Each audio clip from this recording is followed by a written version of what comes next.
Guys, today I finally get the pleasure of sharing with you one of, if not my most favorite playstyles in the Elder Grease Online, and that is Bowsorc. Look, even with subclassing, okay, it's still a Bowsorc, okay? Look, stop. Call it whatever you want. Sorc Blade, Bowsorc Blade, Grease Bot, AI program, whatever, okay? But look, the playstyle has not changed, so it's still Bowsorc. There are timestamps in the description of this video if you want to skip ahead or reference back to something that I said while you're making the build. So having said that, let's talk. This is a long overdue build video, as in I had planned on updating and making a build video for this spec like a year ago, but that never happened. The last time you guys actually got a Bowsorc build video from me was like 2 years ago, so now it's time to make good on releasing a successor to that build. So this is my updated subclass Bowsorc Blade thing for the Solstice DLC. Look, we're just going to call this spec the Thunder Shadow because card game and Nightblade and Sorc subclassing, okay? A lot of you have seen me play this build on stream and have also been harassing me to make a build video for it, and since this build has been so much fun to play, I can't not share it with you guys. Subclassing has taken what has made Bowsorc so fun to play in the last few patches and just turned it up to 11 in terms of not only power, but also just how satisfying the build is to use. This has come at a cost, however, as in everyone else has subclassing too, it's not just you. So damage is the highest it's ever been in ESO, and this build was already not super durable to begin with the last few patches. We're a squish machine on this build. A lot of stuff has the potential to quickly kill you. Fortunately, though, we can kill just about anyone with this build, so it does go both ways. But for the survivability reason alone, this build gets a 1 out of 5 stars for its approachability rating. This build is very hands-on and manually operated, so anything that you encounter on the battlefield is up to you, and you will have to know how to deal with it because the build itself is not going to do that for you. This build takes some skill to use, and you'll have to spend some time learning how to play it. It's like an instrument. It's only as good as the person who is playing it. But don't let that scare you off, because like I said, this is my favorite playstyle on ESO, and I want to share it with you because there's really no other build anywhere else quite like it. So I've done my best to try and explain how to use this build, and I would recommend watching the video all the way through, and especially paying attention in the combat stuff section, so that way you can get this build right. Having said that, if you found this video fun or helpful, or you do find it fun or helpful, please consider subscribing. Look, we're almost at 10k subs. We must hit 10k subs, and I don't know what else I can do to make you subscribed if you're not already subscribed. Maybe the montage could change your mind? I don't know. But I do hope you enjoy the video.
solid 3 seconds.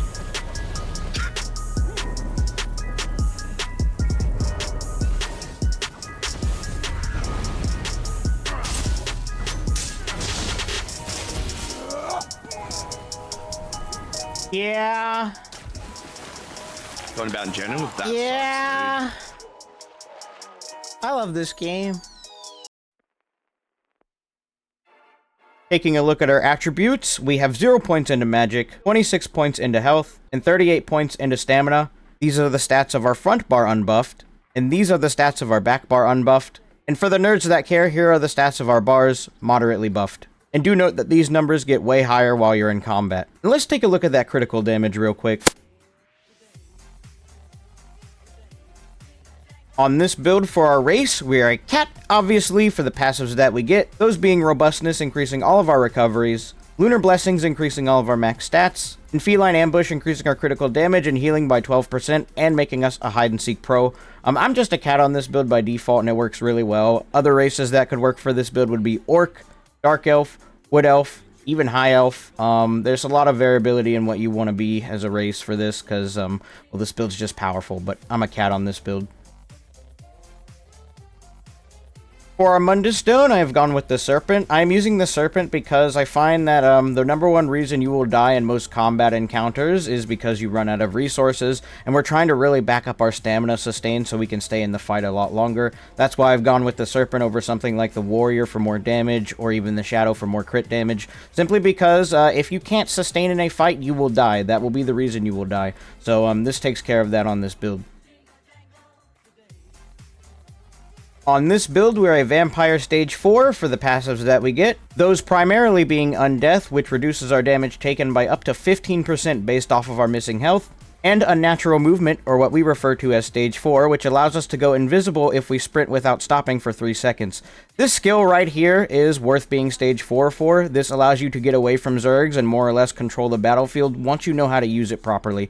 It is a bit finicky and difficult to use, especially in lag and bad performance, and sometimes the terrain will trip you up and you'll just get removed from Stage 4, but when this does work properly, there is really no passive quite like it, and it is worth being Stage 4 for this passive alone. And we are a vampire, so we do get access to Strike from the Shadows, which gives us more weapon and spell damage when we leave invisibility or sneak, and Dark Stalker, which allows us to go into sneak faster and removes the speed penalty from sneaking, so stealth can be an option on this build if you want to use it that way.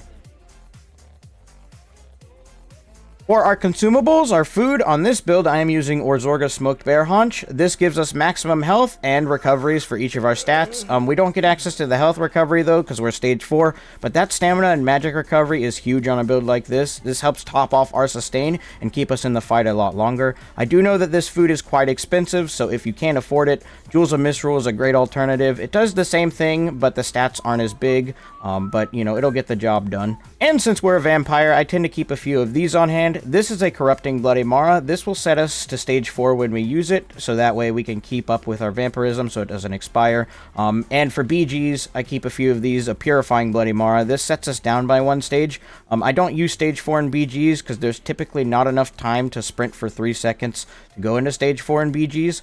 So I keep both of these with me just so I can manage my vampirism on the go and not have to go out of my way to feed, because that can be a bit obnoxious sometimes. For our potion, I am using the Tri-Restoration Potion, or the Tri-Stat Potion. Using this will give us a burst to all of our resources and recoveries for each of them, which allows us to stay in the fight a lot longer when it is needed. Because sometimes our recoveries aren't enough, especially when we're getting pressured very heavily, so potions like this really come in handy. And they also started selling these recently at Siege Merchants in Cyrodiil, so I'd recommend go stockpile up on these, because you will go through these faster than you realize. Another potion we use on this build is Essence of Immovability, or any sort of detection potion. This is how we keep tabs on Nightblades, because they can be your biggest competitor on this build, as in they're probably the most dangerous thing you can fight on this build, so this is the counter that we have to them, since we don't have any hard counters like Camo Hunter anymore on this build. But this is normally enough. Our damage is so high that we can kill them within that 15 seconds, and if not, we can get away from them because we can put them on their back foot. But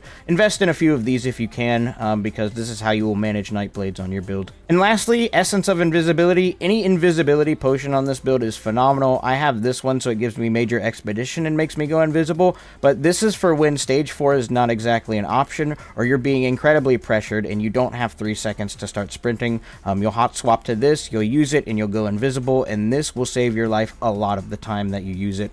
This is a little bit more reliable than stage 4, but it does take your potion and a cooldown for it, so use it sparingly and when you need it. And no, we do not have any weapon poisons on this build.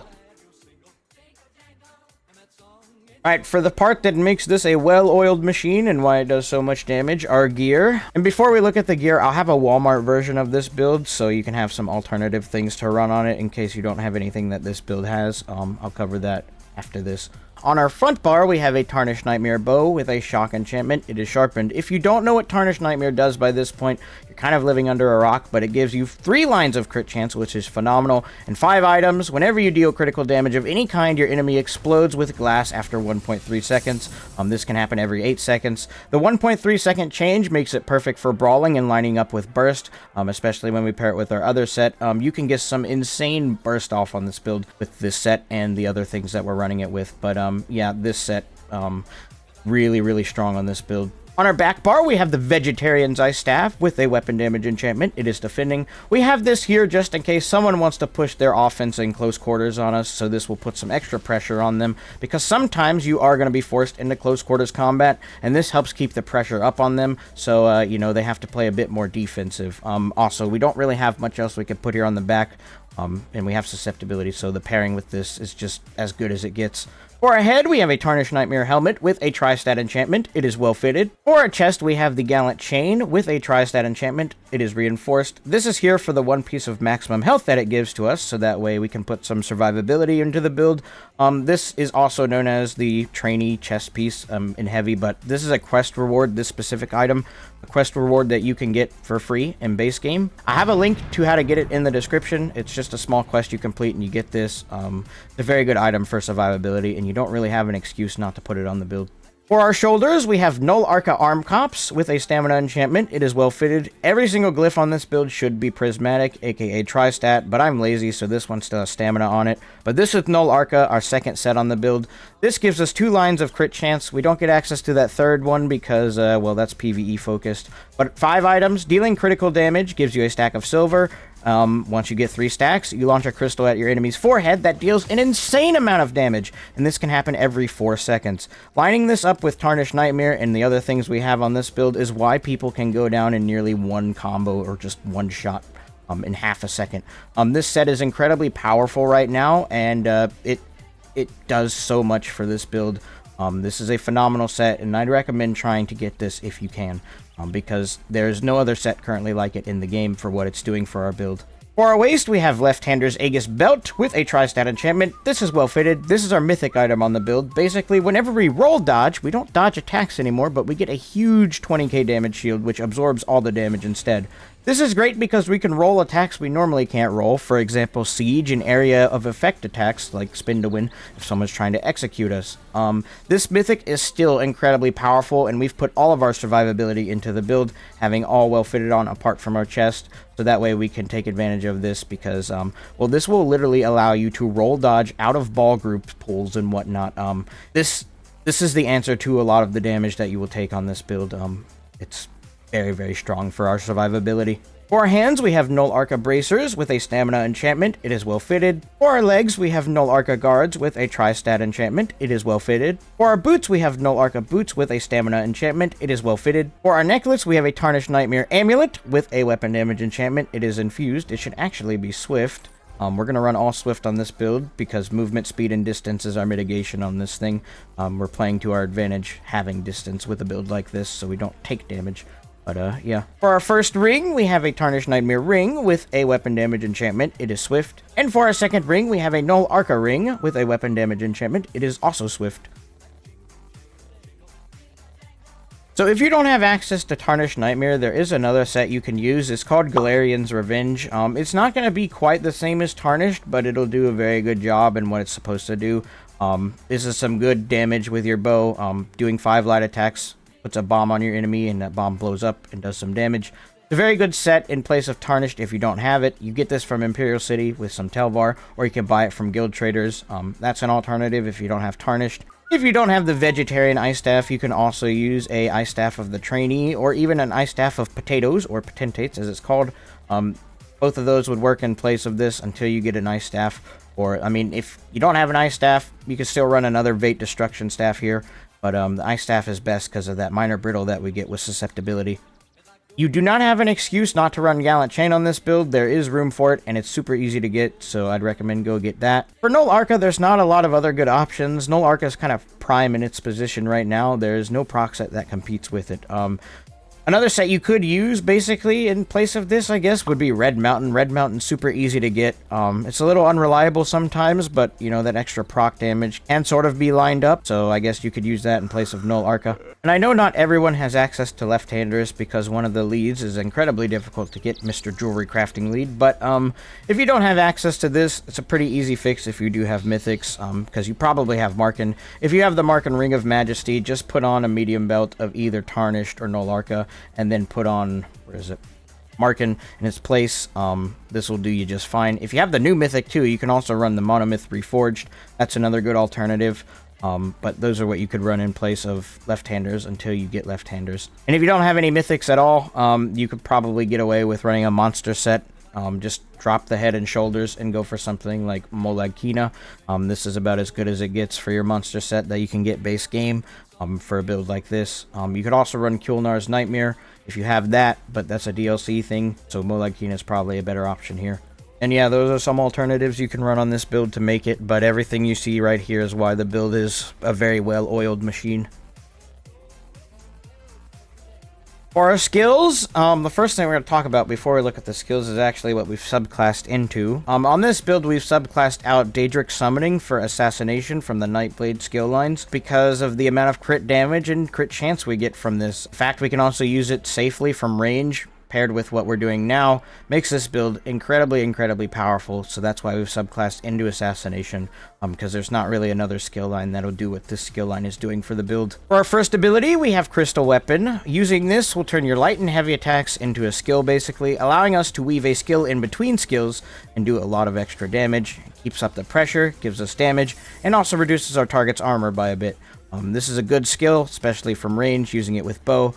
Doesn't really come close to anything else. This is very good. Next, we have the legendary Spec Bow. You don't think I'm not going to run Spec Bow on a build like this. Basically, doing light attacks will get you stacks. At 5 stacks, you get a Spec Bow. You throw Spec Bow at enemy's forehead. It does a lot of damage. You can stack this up to 10 times now for whatever reason, and fire 2 of these back to back if you so desire. This skill is insanely powerful, and this is a big part of our burst combo on this build. For our next ability, we have Impale. This is our execute ability on this build. A lot of people in my streams have been asking me, why are you running Impale and not Mage's Wrath? That's because Impale is way faster and tends to be a bit more reliable in its timing. I know Mage's Wrath is a bit delayed, but that 2 seconds is a bit finicky and weird, and also doesn't quite do enough damage sometimes to kill people. Whereas Impale will smite someone if they're under 25% health, and it decides it doesn't want to bug out and scales up. You will hit incredibly hard with this ability, and also, like I said, it's an incredibly quick projectile, so catching people with it if they're low health is incredibly easy to do, and that's why I'm running it over something like Mage's Wrath. For our spammable, oh frick, it's not scribed properly. For our next ability, we have Sundering Soul. This is a scribing skill. If you don't have access to scribing yet, which you should eventually, you can use Silver Bolts in the meantime. Don't morph this so you can get access to your champion point passives, but yeah, I'd use this in place of Sundering Soul until you can get it. But if you do have Sundering Soul, this is what we use as our spammable, or also to line up some burst, as this is a very hard-hitting ability once you get it scribed properly. I have it scribed with a physical damage focus script, Class Mastery as the signature script, and Savagery and Prophecy as our affix script, because we don't have a standard critical buff anymore on this build, so we'll just put it into our scribing spammable. For our next ability, we have Streak. This is our mobility tool. This is why Bowsorcs like this are so much fun, because you just stay away from people using streak, or you can use it offensively. It's got a lot of good use cases.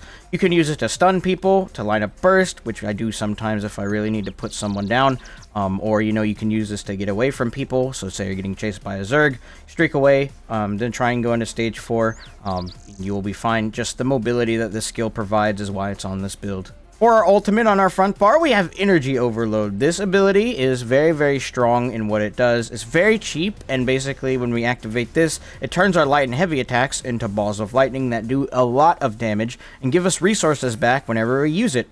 Every time we use this ability, we get 1,200 magic and stamina back at each cast of this ability. Okay, and it costs 28 ultimate, so this is a huge thing for our sustain. With how cheap it is as well, you can just toggle it on when you need sustain, or also when you need some burst and extra damage. On our back bar, we have Crit Surge. This is our damage buff, and also whenever we deal critical damage, we get a heal. We're doing a lot of critical damage on this build, so this is basically a heal over time at all times. A very, very strong skill on this build. Next, we have Dark Deal. This is our sustain skill and a little bit of damage. This gives us minor berserk and minor force when we use it, and casting it gives us health and stamina back for the cost of magic. This will be what you will use to sustain your build when your recoveries aren't quite enough, and also just a general burst heal when you need to get your health back a little bit quicker. Next, we have Resolving Vigor. This is a staple on any PvP build. You need a heal over time of some sort, and Vigor is that for most builds. This also gives you Minor Resolve, which increases your armor by 3k, so I mean, it's a skill just kind of required on most builds. Next, we have Elemental Susceptibility, a phenomenal range debuff ability. Basically, activating this reduces your target's armor by 6k and also applies each of the elemental status effects to them. And if you have an Ice Staff, this also applies Minor Brittle, which increases their critical damage taken by 10%. So that's why we aim to have an Ice Staff, as well as, well, you get some block mitigation passives with an Ice Staff too. So there's just many benefits to running an Ice Staff on the back, but Elemental Susceptibility is one of those, and we pair it with our Vate Staff if someone wants to be close quarters with us, and we have some extra pressure and debuff power on this build to hurt people.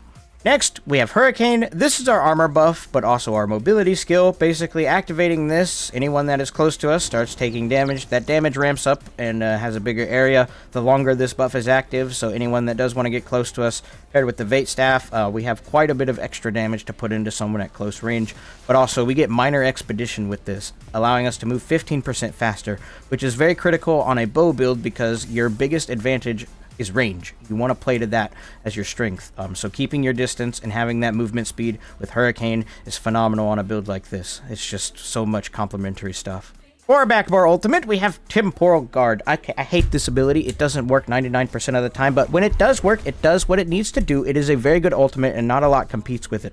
I don't like this ability because most of the time you'll get stuck in a time warp, get stuck in the space-time continuum, get crushed by a black hole, and then die while you're trying to evade a Zerg, and it will be very sad. Or, you'll just undo and you won't stop undoing, and you'll just get stuck in it. It's very annoying, but when it does work, this can save you, and also while it's slotted, gives you minor protection, which reduces your damage taken by 5%. So, I mean, for defensive purposes, this is about as good as it gets for a back bar ultimate right now. I just wish they would fix the daggum thing. And make sure you fill out all of your passives. Taking a look at our champion points, in the role player tree, we have Master Gatherer, Gifted Rider, Sustaining Shadows, and Steed's Blessing. In the sweaty tree, we have Duelist Rebuff, Deadly Aim, Master at Arms, and there's some give and take with this last champion point, but I've found myself more often than not running Cleansing Revival because this is great for survivability. But if you want a little bit more damage on the build and you're like, oh, status effects and whatnot and negative stuff is not a problem, you can just put on Fighting Finesse in place of that. But for survivability reasons, I have Cleansing Revival on.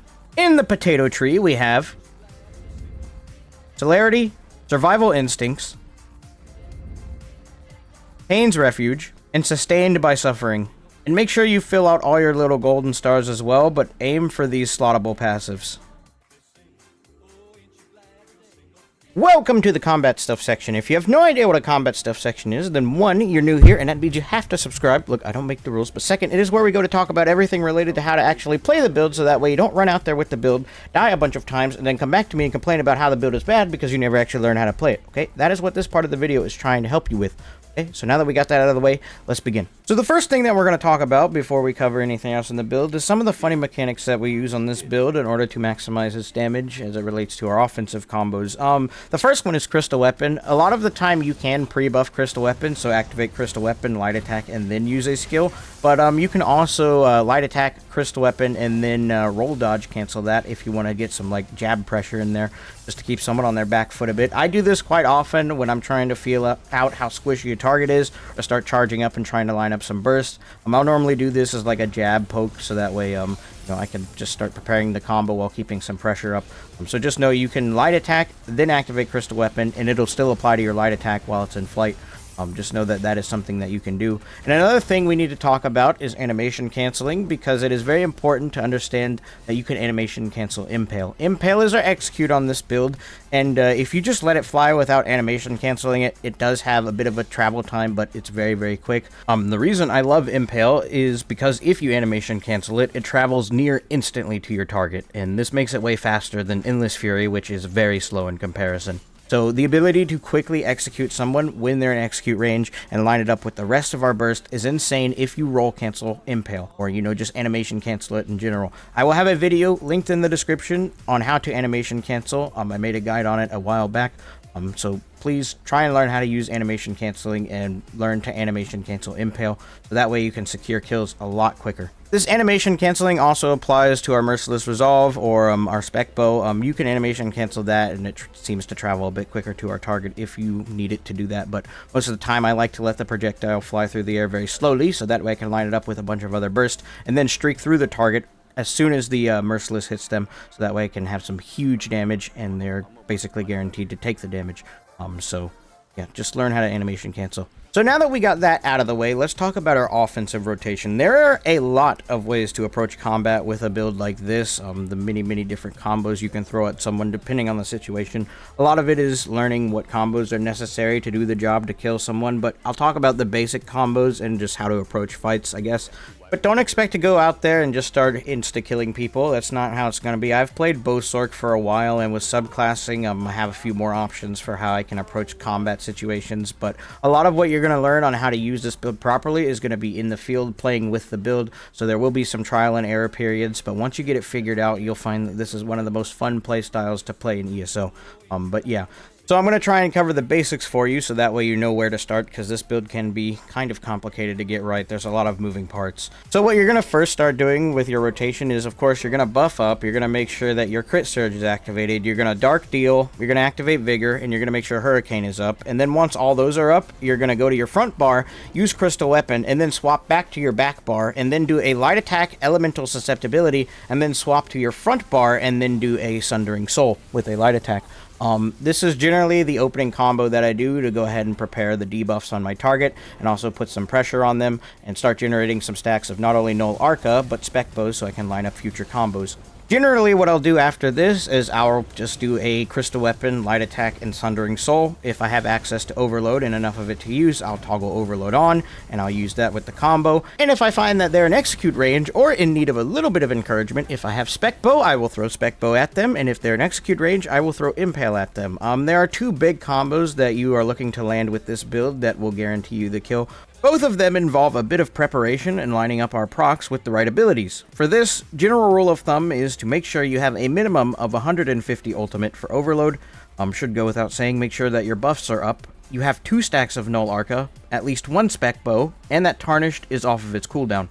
The first combo we're going to talk about is the big ranged combo. If you want to keep your distance, what you will do is you will activate Crystal Weapon, and then you will light attack, then you will throw a spec bow at them. What will happen is null arca will proc alongside this, so they'll get hit by the Crystal Weapon, overload, the spec bow, and the null arca at the same time if everything crits with tarnished in there as well. This will nuke your target's health bar, and then all you need to do is roll cancel an impale, and if everything lines up properly, even the impale will land at the exact same time as the rest of the combo and just straight up one-shot your target.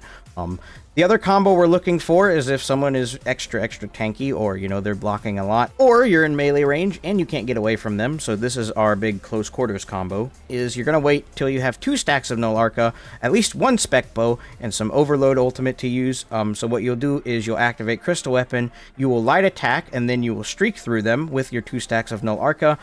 What will happen then is your Crystal Weapon, your overload, and Null Arca will all go off as soon as you streak them, so they'll take the damage from that. You will turn around and then throw a spec bow at them, and that will normally do the job for a lot of people. If not, then roll cancel your impale so it immediately hits after the spec bow, so that way you can kill them. And those are the 2 huge combos, the big heavy hitting combos that you're looking to try and land with this build. They're very difficult to pull off, especially in very pressuring situations, but incredibly rewarding to pull off because it is a lot of burst if you line it up properly. And again, there are a lot of ways to approach combat with this build, but those are the big combos that I'd normally try and aim for, as those give me the best results when I use them on someone.